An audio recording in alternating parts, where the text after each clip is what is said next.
So today in my morning meditation, I'm like, okay, God, what we doing? Where are we at? How are we doing this? And God, what do you want to do in me? Because I'm trying to get this right, because this flesh just don't want to act right on a daily basis. I'm trying to put it under the subjection.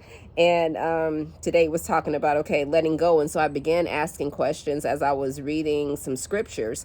And I was reading one of the scriptures in Galatians 5:1, and it was saying that, once you're free, don't go back to being a slave. And I thought about things that God wants to free us from, but we allow ourselves to stay bound in it. We allow ourselves to stay in a situation too long.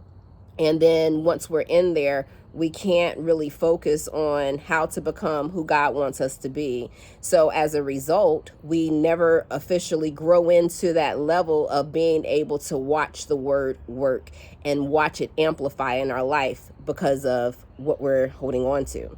And I think that the more we begin to realize that we are not our mistakes, that we are not summed up based on the judgments that we put against ourselves because we did things the wrong way, we'll begin to be able to have a liberated mindset to say, you know what, that was then, but this is who I am now. This is who I am as a result of what happened. That was a bad thing that happened.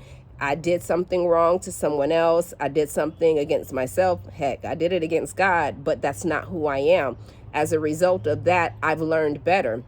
So I encourage you, especially for my married couples, if your spouse or you have done some things and you've been able to come out of that situation, don't do it no more. Just don't. Stay away from the people, stay away from the distractions, stay away from the conversations, whatever it may be that leads you back into that type of lifestyle, those type of things that cause you to be able to be influenced and have a different perception on how you think about things to make those type of mistakes. If you recovered this time and someone's willing to forgive you, take you back in, then definitely, okay, what is it that you need to do to be able to make sure that you grow up out of that situation. And then I was reading further in Galatians 5:7, and it was talk about you did run a good race. So yeah, you started great. You got married, you fell in love, you were doing all these great things, you were building together, you had beautiful kids. And then what happened? Who hindered you? Who? Was it that coworker? Was it your in-laws? Was it your family? Was it an old Facebook friend? Was it an old friend that you grew up with? Who hindered you? People are going to get in your way of your destiny. And if they're influencing the direction of the life that you have, they should be influencing towards who you're trying to become, not who you were.